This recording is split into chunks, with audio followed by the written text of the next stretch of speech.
Hello guys and welcome back into a new brand video. In this tutorial, I'm going to show you how to change default record type in Salesforce. So make sure to watch the video to the end and follow these simple steps. So first, you will need to make sure that you already have multiple custom record type that you are using. And basically you can check that in your setup.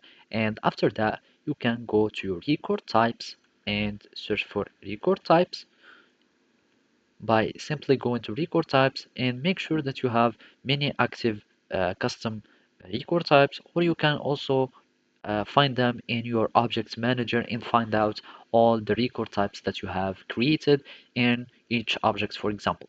After that, you will need just to set the default record in your personal settings. And basically, all you need to do is to click on your view profile.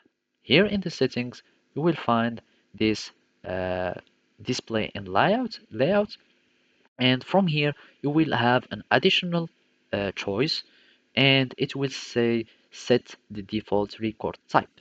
And basically, if you have them enabled, you will need just to click on that choice, which is the set default record type. You click on it, and then you will find the list of all your records that you have created, or records types that you have created.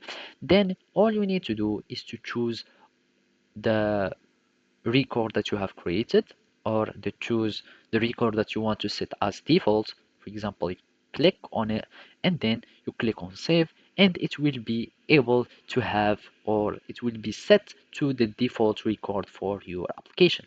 And by that, those record types will be the one shown to your users for your Salesforce organization.